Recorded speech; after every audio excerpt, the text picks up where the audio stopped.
nuevo programa de diálogos sobre fotografía de La Liana Foto, emitiendo desde los estudios de Radio Turia, la emisora municipal de La Liana. Hoy tenemos un programa pero que muy interesante.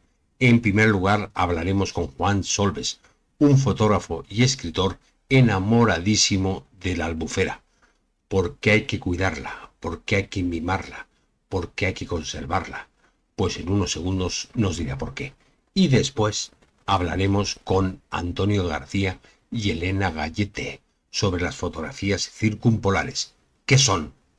¿Cómo hay que hacerlas? ¿Qué equipo es necesario? Esto y otras cosas hablaremos con ellos. O sea que, siéntate, relájate, porque empezamos ya.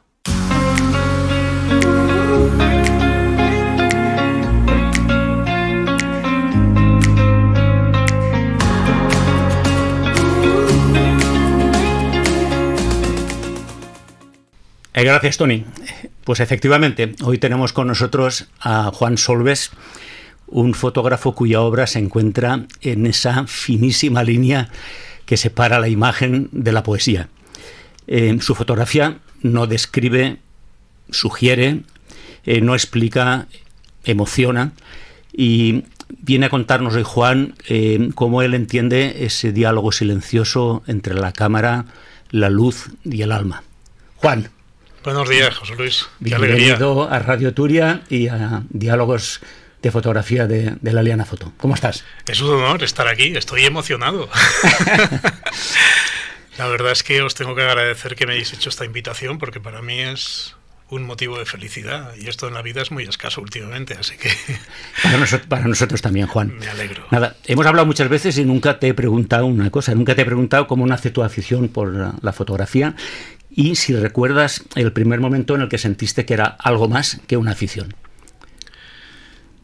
Esta mañana he tratado de recordar cómo empezó todo. Yo pensaba que había empezado hacía 15 años, pero qué va, esto empezó al poco de nacer. Esto empezó al poco de nacer porque yo recuerdo que de pequeño ya iba con una cámara por ahí, pero todo eso, cuando te metes en esta sociedad, parece que se te borre, ¿no? Parece que esas cosas que traemos de no sé dónde se nos vayan borrando y que tengan una historia de solo 15 o 18 años de fotografía. Pero no es cierto, no es cierto. Yo creo que el proceso de la fotografía es un descubrimiento personal y para mí ha sido volverme a descubrir dentro de lo que es la imagen. Y esta imagen a mí me ha dado acceso a lugares increíbles, a nivel social, ¿eh? Me ha dado acceso a personas que jamás me podía haber imaginado que podía haber hecho fotos. Esta mañana me estaba acordando de Ana Yuk, que para mí es una cardióloga increíble aquí en Valencia, que ha ayudado a muchísima gente, que me decía, nadie me ha hecho una foto tan bonita como tú, porque me sacas el alma. A mí eso es lo que me hace transformar o transformarme en el proceso fotográfico. No la simple apertura o la simple apretar el disparador, ¿no? Y yo creo que eso es lo que ha modificado todo. Me ha dado la posibilidad de encontrarme a mí mismo a través de esta herramienta, ¿no? Muy bien, Juan. Tú lo estás diciendo ahora, tu fotografía tiene un lenguaje muy personal, casi íntimo. ¿Cómo definirías tu mirada fotográfica? A ver, yo creo que todas mis imágenes, si no hablan de mí, las tiraría a la basura. Si en el proceso fotográfico que yo sigo, cuando miro una imagen, no me veo reflejado, a mí no me vale esa foto. Yo quiero que en mis fotografías pueda mostrar lo que es mi alma. Y no con un efecto de vanidad, sino con un efecto de poder mostrar quién soy, cómo soy, y compartir con todas las personas que me rodean, básicamente con las que me quieren y las que yo quiero, que tenemos y compartimos una esencia tan grande que nos permite mirar el mundo de esta manera. Porque el mundo ya lo ha mirado todo el mundo. Por arriba, por abajo, por la derecha, por la izquierda. Hemos ido a los mismos lugares 50.000 veces. Lo hemos fotografiado, refotografiado, dibujado, pintado, le hemos puesto música. Lo hemos mirado por la noche con la luz de las estrellas, con la luna llena. Pero solo falta que tú vayas, lo mires y hagas esa fotografía que es tuya. Porque eso hace que el lugar, que el espacio sea diferente, porque es la manera en la que tú eres capaz de verte ahí, ¿no? A mí eso sí que me emociona de verdad. Sí, pues mira, yo siempre que veo tus fotografías veo que hablan más de atmósferas que de lugares concretos. Y tú has nombrado la palabra emoción. ¿Qué papel juega la emoción en tu proceso creativo? Pues es todo. Vamos a ver, la emoción es lo que mueve el mundo. Emotion es lo que mueve, es la acción. Sin emoción no hay movimiento, nunca habría una acción.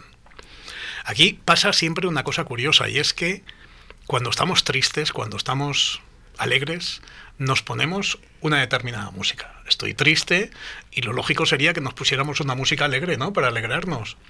Pues no, nos ponemos una música triste, y contra más triste mejor. Algo que nos reafirme en nuestro estado de ánimo, que nos reafirme en este profundo dolor que yo siento, ¿no? Pues con la fotografía pasa igual. Muestra nuestros estados de ánimo. Yo voy a la naturaleza y estoy triste, y mis fotografías son tristes. Y me siento solo, y mis fotos son muy minimalistas. y me siento alegre, y entonces empiezo a ver grupos de árboles que me hablan y que me dicen, como si estuvieran bailando. Es decir, nosotros solo vemos el mundo a través de la luz que nos ilumina todo lo que existe. Para mí son como decorados a los que yo tengo que acudir para entender quién soy y cómo soy, ¿no? Sí. Estás hablando de esta forma. Yo recuerdo que en otra de las entrevistas que hicimos hablábamos del fotógrafo francés, ya fallecido hace 20 años, de Bresson Cartier, que él decía que para él hacer una fotografía era alinear la mirada con la mente y con el corazón. Eso es. Entonces, tenemos aquí este maravilloso libro que has escrito, pues donde haces una mirada muy íntima de este espacio natural de aquí, de nuestra tierra. A mí me gustaría que nos contaras cómo surgió la idea, cómo ha sido el proceso y qué querías contarnos. Eso ha sido una lección de vida para mí, este libro. Y lo digo con el corazón porque hablar de esto es un tema muy íntimo, porque es hablar de mí, de mi relación con el mundo, con la naturaleza, con la relación con otras personas. Este libro surge desde el ego, básicamente. Desde lo que tenemos todos los fotógrafos cuando vamos por ahí, decir qué fotografías más chulas tengo. Voy a denunciar aquí lo que está denunciable, porque todo esto es una caquita que hay que decir lo mal que lo estamos tratando. Y nada, y empiezo a maquetar el libro, a escribir sobre todo esta porquería que había. Pero el proceso del libro es una construcción. Tienes que generarlo desde algún lugar. No puedes llegar siempre con la rabia, no puedes llegar solo con el despecho, no puedes llegar solo con la crítica. La vida es mucho más. Y cada paseo que daba con Vicente, con el barquero, nos iba transformando a los dos. Nos íbamos dando cuenta de que aquello tenía una profundidad tan grande y tenía una vivencia y una vida tan increíble que no nos podíamos quedar solo en la caquita. No nos podíamos quedar solo en la crítica. Y poco a poco nos fue doblando ese espacio. Nos fue doblando y le hicimos tantas sesiones de fotos a esa mujer maravillosa que acabamos enamorándonos de ella. Y tuvimos la necesidad de expresar nuestro amor al mundo haciendo este libro, ¿no? Pero ha sido un proceso de enamoramiento, ha sido un proceso en el que la vida nos ha ido doblando y nos ha ido diciendo, mira, que tú no eres solo caquita. Que tú eres capaz de hacer cosas maravillosas, que tú eres capaz de sentir, que eres capaz de emocionarte, que eres capaz de ver el mundo de otra manera, que eres capaz de apreciar los valores que tiene el agua, los valores de las personas para poder ir juntos a construir algo. Y al final, a nosotros la fotografía nos ha enseñado el mundo. Pero es un mundo que solo vemos nosotros. Sí. A mí me ha cambiado. O sea, yo soy mejor persona, yo soy mejor ser humano. Eso lo tendrán que decir también los que viven conmigo, ¿no? Que también me soportan. Pero yo lo que siento es que, sabiendo conducir la cámara y llevarla para poder expresar lo que tú sientes, las imágenes te buscan a ti. Solo hace falta encontrarte para poder decidir cuándo disparas. Sí. El libro tiene muchísimas... ¿Cuántas fotografías tiene? 570. ¿Y cuántas hiciste? 200.000. Uy, no, es un libro muy, yo creo que imprescindible para cualquier amante de la naturaleza y de la fotografía, donde pues las fotografías simplemente acompañan a unos textos maravillosos, poéticos, hechos por Juan. La naturaleza, Juan, es una constante en tu trabajo, ¿no? ¿Y qué te atrae de ella desde el punto de vista poético o incluso simbólico? La naturaleza lo es todo, lo es todo. Yo he hecho fotografía de todo, ¿eh? En esta vida he hecho fotografía de todo. He fotografiado a los más grandes, a los más pequeños, a los más feos, a los más gordos, a los más grandes, a los más divinos, pero no he fotografiado nunca nada como la naturaleza. La naturaleza es como, para mí, es como la expresión de la vida para enseñarme quién soy. Es como el vademecum de todo lo que existe en esta tierra para que yo diga, mira, pues yo soy este. Hoy estoy así. Yo recuerdo al principio que me comía el mundo. Yo llegaba a los sitios y hacía miles de fotografías sin pensar. Era pura irracionalidad, pura ilusión de poder fotografiar. Y luego cuando llegaba a casa me llevaba unas desilusiones enormes, ¿no? Pero estaba bien, me sentía bien, quería volver. Y no era tanto por querer hacer las fotografías, sino por querer estar ahí. Me acuerdo una vez que fuimos a Dinamarca porque habían los ciervos más grandes de la Tierra. Y yo quise ir allí a Dinamarca, me fui con Vicent, con estos de Mariola, y a mí de todo lo que vi, de todo lo que fotografié, solo me llamó la atención una cosa. Y es que en aquella época que era la berrea de unos ciervos que parecían más grandes que toros, iban los niños del colegio a sentarse y a ver la berrea a 15 metros. A mí me llamó la atención el respeto. Y eso es lo que saqué en las fotos. El respeto de unos niños a lo que estaban viendo, lo que les estaba mostrando la naturaleza. Y yo pensaba, si todos consiguiéramos fotografiarnos de esa manera, en sucesivos comportamientos nuestros seríamos siempre así. Luego me he encontrado con estas circunstancias que me ha mostrado la naturaleza en muchas ocasiones. Por ejemplo, yo soy antianimalista. No me gusta que se castigue al animal. Pero un día conocí a Canito. Canito era un fotógrafo de toros. Bueno, ha sido el fotógrafo de toros, ¿no? Sí, murió con 101 años. Eso es, y además hace poco. Sí. Era pequeñito, feo como un pecado. Siempre iba con el sombrero y me decía, Juan, tú nunca serás un fotógrafo como Dios manda si tú no consigues transmitir esa plasticidad del torero, la capa, el toro, los movimientos. Total, que un día me fui a la maestranza y busqué al mejor torero y la mejor cartel, y era Rocarrey, y estaba allí en la maestranza, y recuerdo que lo que más me llamó la atención fue esa expresión de la naturaleza en el respeto. 25.000 personas, y yo podía oír la conversación del torero con el toro. En ese momento no se puede hacer la foto, solo puedes sentir. Y una vez has tenido eso delante, ya eres tú el que tiene que decidir cuándo aprietas el disparador. ¿Qué es lo que quieres mostrar cuando lo tienes delante? Y eso es la naturaleza, aun en los peores casos en los que yo no estoy a gusto, poder sacar la belleza, ¿no? Y eso es un poco también lo que pasaba de esto, ¿no? Que la naturaleza solo te muestra quién eres, cómo eres, qué estado de ánimo tienes, cómo vas a vivir la vida. Hablando de naturaleza, nuestro querido amigo y gran fotógrafo Javier Alonso Torre, siempre en sus fotografías siempre pone una frase que dice: la naturaleza habla. ¿A ti la albufera te hablaba? ¿O te habla? De hecho, todo el libro está escrito en primera persona. Por eso te lo digo. Es todo lo que escribimos, lo escribimos en tercera persona. Y poco a poco, cuando nos metíamos en la barca, estábamos en medio del lago y apagábamos el motor, era como si escucharas una voz. Y los dos coincidimos de decir, es que tenemos que cambiar el tiempo verbal. Es que es este espacio el que nos está hablando. Es el que nos está diciendo qué es, qué ha hecho por nosotros, a dónde tenemos que ir, cómo tenemos que intentar transmitir lo que este espacio necesita, porque al final te das cuenta que es que tiene tanta vida como podemos tener tú y yo ahora mismo. Pero hay que dejar de controlar. Hay que meterse. Hay que tener paciencia a esperar ese momento que tú quieres fotografiar. Y a lo mejor pasan días. Y vas cargado con la cámara días y días. Y te haces paseos días y días. Pero hasta que ella no quiere que aparezca ese momento, no aparece. Sí. ¿Cómo es tu proceso de trabajo en el campo? ¿Planificas mucho o dejas que el paisaje te hable en el momento? Esto ha sido una evolución brutal. Antes iba a los sitios, solo quería fotografiar y hacer 200.000 fotos. Y bajaba del coche y ya estaba fotografiando. Y hoy en día ya no es así. Hoy en día, si no tengo una intención, no hago una fotografía. Vamos a ver.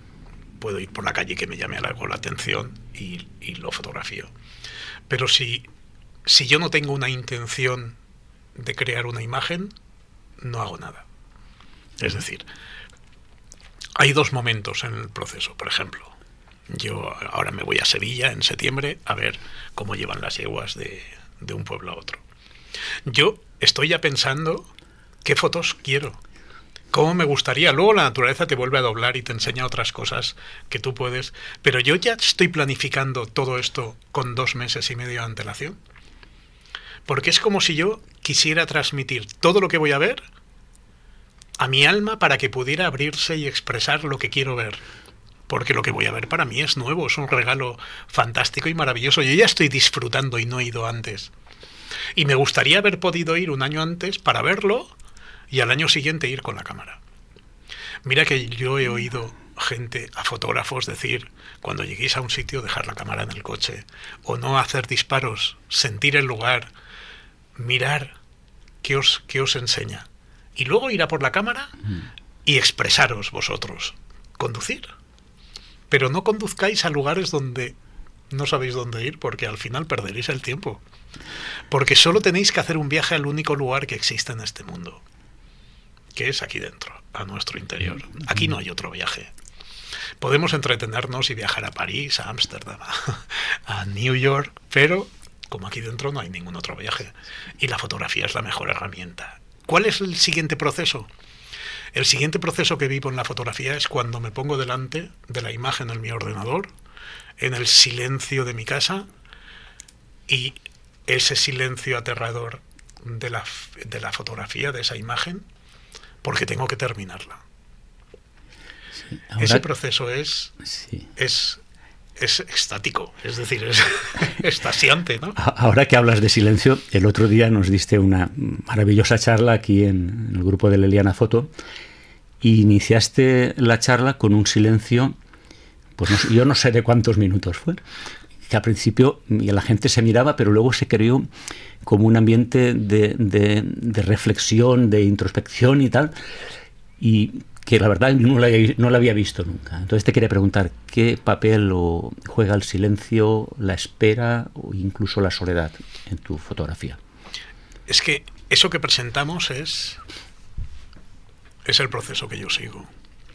Me enfrento a las imágenes, ahí habían 8 imágenes, donde al principio solo hay silencio y las imágenes pasan. Y es cierto, algunas te gustan, no te gustan, unas te atraen, otras no te atraen, pero estás en silencio y estás permitiéndote ver, te estás permitiendo lo que sea. Luego, con un fundido a negro, vemos esas mismas 8 imágenes con música. El adagio de Samuel Barber, no tocado a piano, sino cantado por un coro de mujeres, espectacular. Y eso te crea otra ansiedad, es decir, he hecho la fotografía, ahora me voy a mi casa y con el silencio de esas fotografías le voy a meter mi historia, le voy a meter mi vida, porque esta imagen va a cobrar vida a medida en que yo vaya subiendo los botones de la luz, del contraste, del color. Pero luego tengo que dar un paso más, porque tengo que descubrirme a mí dentro de esa imagen. Y ya no solo me vale el adagio de Samuel Barber cantado por un coro de mujeres espectacular, es que tengo que poner mi voz. Tengo que ser yo quien hable, porque si no esa imagen sigue sin valer de nada, ¿sabes? Y eso si no partes del silencio, queriéndote escuchar, a ti, siendo tú el protagonista, pero repito, no por vanidad, sino porque el que tiene que expresarlo eres tú, tú no podrías llegar al final de ese proceso. Porque eres tú lo único importante de esto. Cuando Beethoven hizo la sinfonía siendo sordo, no siendo un genio, porque Beethoven es de los mejores músicos de esta tierra, pero no era un genio.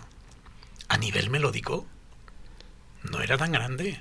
A nivel de ritmo tampoco era tan grande. Pero es que hablaba con Dios directamente.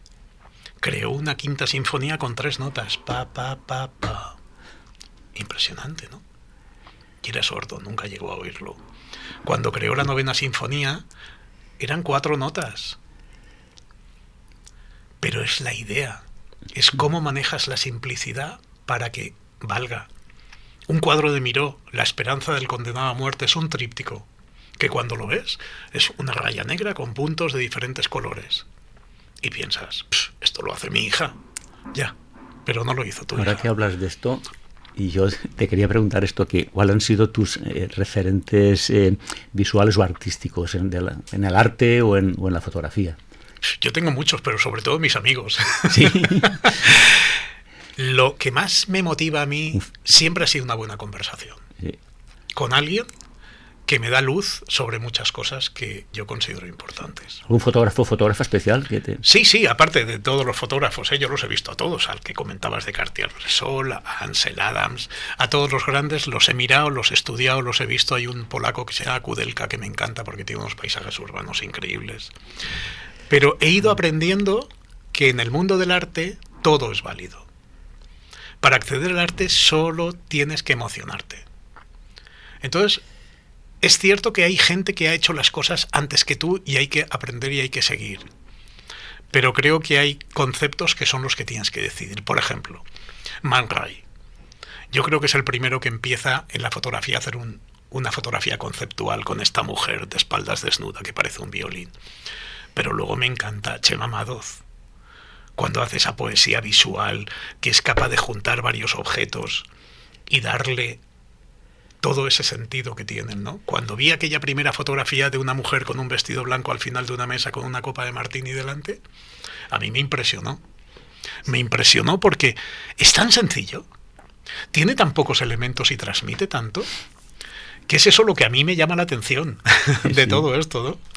Bueno, tú y yo empezamos a hablar y no acabamos nunca. No, ya llevamos 22 minutos aquí, ya casi estamos terminando. Estamos hablando de la Albufera. ¿Qué importancia tiene el territorio en tu obra? Es decir, ¿dirías que tus fotografías también hablan de identidad o pertenencia? Como valenciano. Sí, evidentemente, sí, pero yo me considero un ciudadano del mundo, ¿sabes? Ante todo soy un ciudadano del mundo, donde en cualquier parte del mundo hay una expresión de la naturaleza que me habla y es una parte de mí. Es como un decorado que se ha puesto ahí para que yo vaya cogiendo esas partes mías que tengo que ver, porque cuando tú le intentas expresar lo que son los colores a un ciego de nacimiento, no los entiende nunca. Pero si no es un ciego de nacimiento y le cuentas los colores, lo entiende enseguida. Yo cuando voy a la naturaleza solo descubro lo que tengo y lo que yo soy, porque solo soy capaz de ver lo que tengo. Y ese es el proceso que a mí me encanta cuando yo estoy en la naturaleza. Claro que quiero estar en el territorio. Y claro que vivo aquí, por eso he hecho la naturaleza. Por eso estoy ahora haciendo un libro sobre la huerta de Valencia. Por eso quiero hacer cosas que a mí me llamen la atención, por ejemplo, los pajares que están derruidos en mi pueblo. Por ejemplo, el contar la experiencia de un pastor de 18 años que lleva 500 ovejas en mi pueblo y se sabe el nombre de las 500 ovejas. Eso es lo que quiero fotografiar. Y pertenece a unos territorios, pero ¿qué más da? Mañana nos vamos a Islandia, pasado mañana nos vamos a Río Tinto, y ese territorio lo hacemos nuestro. Sí, te has adelantado un poco a la última pregunta que te quería hacer, y era en qué estás trabajando ahora, si tienes algún proyecto que nos puedas compartir aquí con... Pues sí, ahora a final de mes sale un nuevo libro que se llama Alma de Fuego, que es más gordo que este todavía, es una dificultad quitar fotos, que habla sobre una cosa que es la profesión de artista fallero, algo que nace en Valencia y que dentro de 10 años morirá en Valencia. Y luego he empezado a hacer el libro de la huerta, de la Huerta de Valencia, porque es otra cosa importante que tenemos los valencianos, que forma parte de nuestra historia y que también creo que desaparecerá en los últimos 10 años, porque con la ley que han sacado estos señores que mandan ahora sobre la desprotección de la huerta, pues seguramente se la van a cargar. Y van a dejarnos sin un patrimonio cultural histórico que ha tardado muchos miles de años en hacerse, ¿no? Y eso los fotógrafos tenemos que estar ahí. No solo Picasso con el Guernica o cualquier músico o cualquier artista. Es que los fotógrafos yo creo que también tenemos que utilizar la cámara para reivindicar aquellas cosas que nos interesan, ¿no? Y la naturaleza, como es mi caso, yo la quiero defender por encima de todo. Muy bien, Juan. Pues hemos terminado. Simplemente preguntarte si quieres decir alguna cosa que no te había preguntado, quieres decir alguna cosa a nuestros oyentes. Pues mira, si me lo permites, no sé cuánto tiempo tenemos. Nada, llevamos 25 minutos, tenemos un minutito. Un minutito o dos le voy a quitar, porque a mí me gustaría hablar para todas las personas de esta asociación a la que pertenezco, tan maravillosa, tan increíble. He visto cosas que no he visto en ningún otro sitio. Sobre todo he visto una gran humanidad y he visto una gran generosidad a la hora de ofrecer la experiencia. Pero también he visto mucha gente que está empezando y que tiene derecho a tener su proceso y que tiene derecho a equivocarse y que tiene derecho a que le enseñemos, los que ya hemos pasado por ahí, a que el único miedo que existe es a quedarse en casa. Que aquí el miedo al fracaso es a quedarse en casa. Que no pasa nada porque enseñemos nuestras fotografías. No pasa nada porque hagamos 2000 fotografías. Las fotografías no son ni buenas ni malas. Las fotografías son de cada uno y cada uno está a su nivel. Si hubieran niveles en los concursos, habría que ponerlos, porque todos no estamos en el mismo lugar, ni en el mismo ámbito. Pero si algo puedo hacer yo desde la fotografía, es apoyar a todos los que empiezan a que se permitan hacer un proceso, no digo igual, pero muy parecido al que yo he podido hacer, porque es un proceso único, personal, intransferible, y que el final de este proceso tiene un regalo tan mágico que cuando lo descubres vas a estar llorando todo el día de emoción. Sí. Ha sido uno de los objetivos de crear nuestra asociación Leliana Foto, es decir, aprender unos de otros y sobre todo disfrutar de la fotografía. Juan, ha sido un placer tenerte aquí con nosotros. La verdad es que te admiramos como fotógrafo y como persona. Muchas gracias. Esto es mutuo, ya sabes. Tony, cuando tú quieras, muchas gracias. Juan. Y ahora pasamos en nuestro programa al apartado técnico. Y hoy vamos a hablar de las fotografías circumpolares, con dos verdaderos artistas y expertos de nuestra asociación, Antonio García y Elena Gallete, que aquí los tenemos en nuestro estudio de Radio Turia. Bienvenidos, Encantado. Antonio y Elena. Hola, buenos días, gracias. Muchísimas gracias por aceptar la invitación de participar en este programita. Es un placer. Fotografía circumpolar. Pero antes de empezar con las circumpolares, ¿cómo entrasteis en el mundo de la fotografía? Bueno, pues hace 10 años que comenzamos, formamos un grupo y empezamos a realizar salidas, y una de ellas fue en Abejuela. Sí, un sitio muy bonito. Entonces, ¿Abejuela está dónde? En Zona de Teruel. La zona de Teruel. Hay una ermita y ahí tienes un sitio, vamos, el cielo es precioso para poder hacer fotografías sin contaminación lumínica. Yeah. Perdona, te había cortado. Sí, no. Entonces ahí como fue el comienzo, entonces no teníamos noción prácticamente. Pero el comienzo de el fotografía, comienzo de la fotografía nocturna y circumpolar. Y casi toda la fotografía. Yeah. Entonces se hacía todo lo que es el proceso de la fotografía, toda sin cerrar el objetivo. Es decir, una hora de duración. 45 minutos, una hora con el diafragma abierto, ¿vale? Con el objetivo. Vale. Ya pasamos a la segunda pregunta. ¿Os habéis lanzado? Sí. Es para... Bueno, sí, entonces, ¿qué pasa? Que salía lo que era la fotografía, pues, muy roja, tenía las trazas, pero claro, para nosotros fue una alegría muy grande, porque claro, nosotros nunca habíamos visto realizado una fotografía de esa manera, ¿no? Entonces, pues, poco a poco, pues hemos ido indagando y nos hemos ido pues informando de otras formas de editar las fotos. Porque, a ver, yo soy muy ceporro en esto de la fotografía. Hay fotografía nocturna y fotografía circumpolar. ¿Cuál es la diferencia entre una y otra? A ver, la nocturna pues está claro que es por la noche en cualquier lugar, en la ciudad o donde sea, ¿no? Es fotografía de las estrellas, de las galaxias. Sí, lo que es fotografía nocturna pues puede ser una Vía Láctea, una circumpolar, y entonces pues y una ciudad pues es nocturna también. Pero en este caso estamos hablando de las circumpolares. Porque las circumpolares son las típicas fotografías de las estrellas que van dibujando... La circumpolar es una técnica fotográfica en la cual se van acumulando lo que son las rayas de las estrellas por el movimiento. Entonces tú, después de o bien de un tiempo de exposición con el sensor abierto o bien de una acumulación, un apilamiento de fotografías, tú luego puedes ver lo que son todos los círculos. A vista humana o ojo humano tú no lo ves porque es inapreciable, pero después de una hora, entonces sí que se puede apreciar ese movimiento de la Tierra y de las estrellas. Generalmente se hace buscando la estrella polar, porque queda muy bonito lo que es el círculo pequeñito en medio y todo lo que son los círculos alrededor. Pero bueno, en la variedad está el gusto. A mí particularmente me gusta cogerlo al revés. Yo voy hacia el sur para poder pillar los dos círculos. Entonces, eso es, cada uno lo hace como quiere. Entonces, lo que sí que interesa es tener un gran angular para abarcar el máximo cielo posible para que se vean todas las trazas. Si tú haces una circumpolar y la centras, pues sí tienes alrededor, todas las trazas son iguales a una parte de la fotografía. Espera, Antonio, vamos paso a paso. Sí, vale. A ver, el equipo básico, si alguien quiere entrar en el mundo de circumpolar, según vosotros, ¿cuál debería ser? Pues el trípode. Un trípode, por supuestísimo. Claro. ¿Un coche? La cámara. El coche también iría bien. Un coche. Y luego yo, por ejemplo, ya te digo que yo es que soy muy básica, entonces yo gasto un 11-16, es un angular que también dispone de un diafragma en el cual tú le puedes permitir colocar un 2,8 y entonces te da mucho juego a la hora de hacer nocturnas o circumpolares o Vía Lácteas para poder captar este tipo de imágenes. Sí.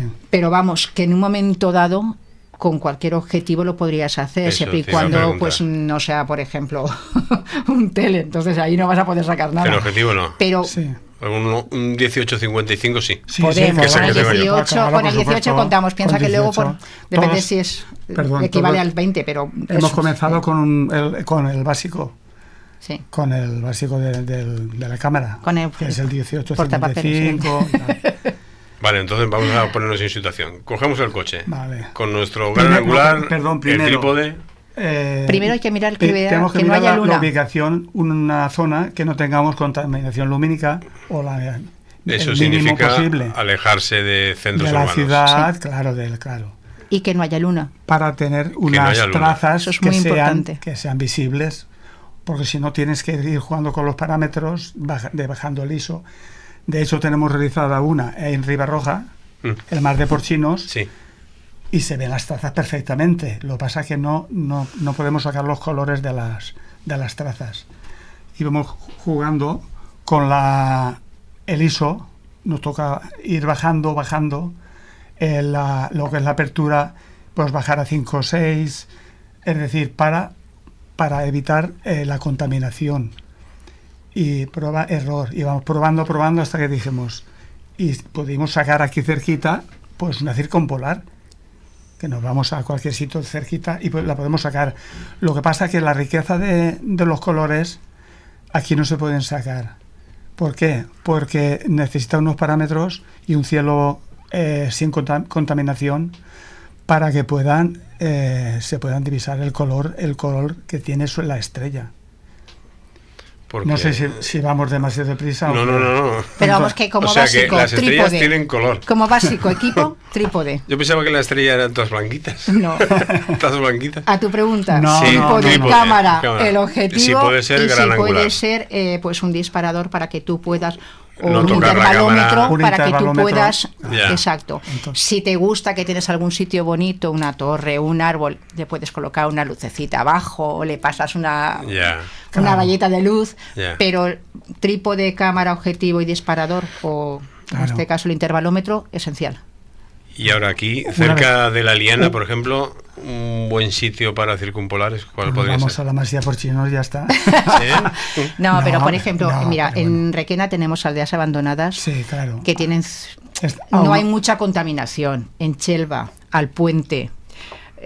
Por ahí también tenemos algunos sitios. Claro. Barracas. Ya. La zona de Barracas. En el momento en que pasas la zona de Barracas, ahí ya tenemos buenos cielos para poder Estamos sacar. a 1 hora de camino y después total es acostarse un poquito tarde, 1 o 2 de la mañana, pero bueno, el que algo quiere, algo le cuesta. ¿Y época buena para hacer circumpolares? ¿O da igual? Es cualquier Que no época haya del luna. año que no haya Que no haya luna. No es lo Da mismo. igual, verano, invierno. Para una circumpolar Claro. da lo mismo. ¿Qué pasa? Que si lo haces en invierno, a mí se me ocurre una vez hacerlo en una montaña nevada, en el Moncayo, No.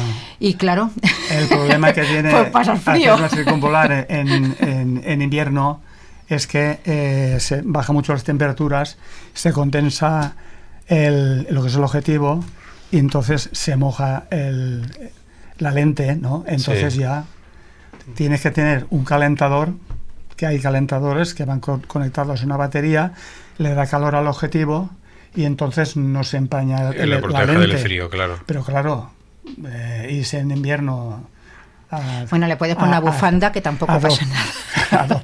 ¿Y eso os ha pasado a vosotros? Buah. Fuimos una Sí. vez que iban por un camino que había unos Fuente Umbría, Sí. a la altura de Siete Aguas. Sí. Vale. que en el Se nos camino ocurrió subir arriba. habían los Placas de hielo. placas de hielo, sí, me Y pegué el coche mucho. se nos iba. Claro. Sí, pero es que la pasión mueve montañas. Claro. Entonces nosotros íbamos, ni teníamos frío ni teníamos nada. La ventaja de eso es que tú pones la cámara, la dejas que vaya haciendo fotos, te metes en el coche y vas Claro, cenando. claro. ¿Y una circumpolar básica o que consideréis básica, cuánto tiempo está la cámara en marcha haciendo fotos? 40 minutos, 1 hora mínimo. Si no, no lo Sí, sacas. por lo menos Mínimo 45, 1 como hora. mínimo, como mínimo 200 Si quieres fotos como sacar. mínimo para que te resultona. ¿Y el resultado lo veis en ese No, después de claro. 1 hora? A ver, ¿Lo podéis ver si algo? lo haces con el sensor abierto, es decir, de estar 1 hora la cámara en marcha sacando esa foto, sí lo ves en el momento. Si haces apilamiento de fotografías de a 20 Claro, segundos, claro. luego 2 segundos no, a 20 segundos, luego 2 segundos no, el resultado lo ves cuando lo metes en el ordenador. En ordenador, en Pero la sí que edición. se puede ver perfectamente cuando tú lo haces, pones la cámara, le das 1 hora, te vas a cenar y luego vuelves a recogerla. O sea, la cámara está con el sensor. Problema de eso, se calienta el sensor, con lo cual te hace color rojo y ruido. Claro, Entonces, cada vez más ruido. por eso se empieza generalmente así, pero luego ya te vas, Claro. conforme vas avanzando tú también. Igual que avanzas en la fotografía, avanzas en la edición. Nosotros nos vamos informando, siempre estamos mirando pues a otros fotógrafos, qué es lo que realizan ellos y tal, y vas cogiendo de aquí y de allá. Y entonces, pues, por eso después Sí, puedes vamos sacar... a comentar la foto Vale. esta del castillo. Sí, aquí no tiene muchos colores, es decir, pero bueno, en realidad esa noche pues no realizaría pues sobre 150 fotos, 175 fotos aproximadamente. ¿Y tiempo? Tiempo pues sobre 3/4 de hora aproximadamente, ¿vale? Porque normalmente es que nosotros cuando salimos por la noche a realizar fotografía nocturna aprovechamos la noche bien, porque hacemos circumpolares y después nos dedicamos a la Vía Láctea. Claro, Bueno, y porque- hacer un poco el tonto por allí también, iluminándonos. claro, es que, De un tiro de sí, pájaro. vamos a ver, si digo, nos centramos en las circumpolares, lo ideal sería hacer 600, 700 fotos, ¿vale? Entonces, claro, después cuando las editas, pues con unos parámetros determinados, saca los colores que es una preciosidad, ¿vale? También hay que decir que hay más fotografías Claro. apiladas, más rayas. Y eso también Más va en el tienes- gusto de cada persona. Claro, eso está que te guste más o menos. Si eso te ya. gusta mucho y rayado el cielo, pues pones más fotos. Si Más te gusta fotos. Pero menos bueno, rayado, pero para bueno. poder sacar una circumpolar y decir, pues mira qué bonita tal me ha quedado, tal, pues lo voy a colgar en Instagram o en Facebook y tal, o uno estar satisfecho de lo que he realizado, pues es suficiente. Y ahora lo que es... Y aquí, por ejemplo, es importante aparte de las trazas que puedes sacar y el color y tal, pues es al principio, cuando empieza ya a oscurecer, pues realizar por lo menos 3 o 4 tomas con parámetros diferentes. Es decir, por ejemplo, para que tenga máxima nitidez el primer plano, pues lo bajamos a 8 de apertura, bajamos el ISO y después vamos, lo ponemos 30 segundos, 20 segundos y vamos jugando con las luces, ¿vale? Aquí, por ejemplo, pusimos una luz para darle un poco de volumen también y crear ser atractivo. Iluminamos así lateralmente para darle un poquito de volumen. Y después, bueno, lo cierto es que de 2 o 3 tomas que realizas así, pues después ya decides cuál es la que quieres colocar en el primer plano. Y después esas tomas, la que tú decides realizar, después tú la editas para colocarla después tú en el primer plano. Porque cuando realizas las circumpolares, el castillo está oscuro, porque los parámetros son diferentes, ¿vale? Tienes 2 formas de hacerlo, o bien iluminándolo. Me parece que me quedo con la fotografía deportiva. No, es muy sencillo. No, es muy sencillo. Tienes 2 opciones, o bien haces una foto. Bueno, está chupado. No, es muy fácil. O bien colocas la cámara en la hora azul, que todavía no se ha hecho todavía de noche. Colocas la cámara, sacas una foto del castillo en el cual ya aún se ve. ¿Sabes lo que quiero decir? Sí. Luego tú apagas la cámara, la tapas o la cierras y la dejas hasta que se haga la hora en la que vas a empezar. Claro. Y luego ya empiezas a hacer las fotografías. Yeah. O bien lo que haces es que, como hacemos nosotros, colocamos la cámara, la pones en funcionamiento y con una pasada de linterna iluminas lo que tú quieres que salga. Claro. Entonces es muy sencillo. Ya está. ¿Que coges la otra opción? Bueno, pues acuérdate luego de quitar la tapa, claro. Porque yo sé de gente que hace la foto, luego no se acuerda de quitar la tapa y después de una hora te salen las fotos ahí negras. En la cara viendo las estrellas y ya, digo, vamos a parar... Y resulta que tenía la tapa puesta, digo, madre. Vamos a hablar de los programas de edición, que es bastante importante, me parece, en el tema de... Se puede editar con Photoshop, ¿vale? Sí. Pero yo, para la gente que quiere meterse en el mundo de las circumpolares y la fotografía nocturna, respecto a la circumpolar, hay un programa muy sencillito. Bueno, hay 2, que ya son muy antiguos ya, que es StarStax. Sí, lo pondremos, Strides, ¿vale? lo pondremos aquí en el pie del vídeo. Entonces, es muy sencillo. Aquí me he hecho una pequeña chuleta, si os queréis que os explique un poquito por encima. Si es breve, sí. Sí. Bueno, se seleccionan las imágenes, ¿vale? Y una vez se seleccionan las imágenes, aquí te da la opción en StarStax de realizar unas fotografías con la tapa puesta, que se llaman DARS, que son fotografías en negro, que tiene los mismos datos que la fotografía que realizas la circumpolar. Me parece que me quedo definitivamente con la fotografía deportiva. La misión que tiene, y hay que realizarla después de terminar. Madre mía, esto es muy complicado, Antonio. No. Vamos a lo que decíamos antes, cada uno lo hace a su manera. Ya. Hay quien quiere complicarse, hay quien no. A él le gusta la edición y complicarse. Yo, por ejemplo, es muy sencilla. Photoshop, apilamiento, aclarar, ¡pum! Lanzada. Bueno, el motivo es porque los DARS lo que hacen es quitarle el ruido. Entonces la imagen la ves más nítida, más clara, más bonita, ¿vale? Bueno, los parámetros para realizar la Vía Láctea, que no los hemos dicho, ¿vale? Serían, para poder sacarle los colores, está claro que son, en el intervalómetro son cada 30 segundos. Un intervalo de 1 segundo, ¿vale? Y después lo que es la apertura sobre 4 y el ISO 600 o 800 de ISO, conforme si hay algo más de contaminación o no. Cuando realizas la foto dices, caray, qué negra le he sacado, qué oscura. Pero cuando tú vas a realizarla, cuando ya estás terminando, que le das al modo aclarar, o bien en Photoshop o bien en el StarStax, te sale toda la iluminación que tiene la imagen. Claro, que eso tú no lo ves cuando tienes una imagen solamente. Claro, entonces es cuando ves los colores y toda la iluminación en el primer plano. Esta en concreto está realizada en el StarStax, que puedes realizarla en modo normal o modo cometa. Y el modo cometa, pues bueno, visualmente queda bonito, que lo puedes combinar. En Photoshop ya es otra historia. ¿Vale? De todas formas, yo creo que los parámetros para hacer una circumpolar dependen mucho de la contaminación lumínica que hay. Pero más o menos son siempre los mismos. Es decir, entre 600, 400, un apilamiento, lo que estábamos diciendo, de al menos una hora, de 20 a 30 segundos. Descansas 2, 20 a 30 segundos, descansas 2 y poco más. Luego ya es la edición. O una hora. Y entonces ya tienes que estar más tiempo tirándole con el sensor abierto. Bueno, es un mundo lo que pasa es que es un mundo muy bonito. A mí particularmente me encanta. Yo espero que nadie se haya asustado. No.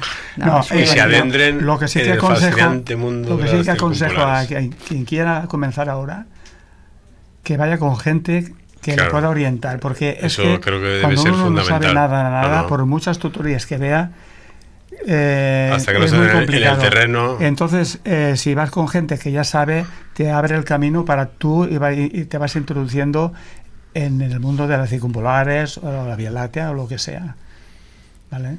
Pues oye, yo creo que ha quedado muy claro que si alguna vez hay que hacer alguna circumpolar, hay que llamar a Antonio y a Elena e irse con ellos a cenar y después la circumpolar. Es bonito, es un mundo muy bonito de fotografía. Claro. Pues muchísimas gracias, Antonio y Elena, por participar a vosotros. en Diálogo sobre la Fotografía. Gracias. Muchísimas gracias.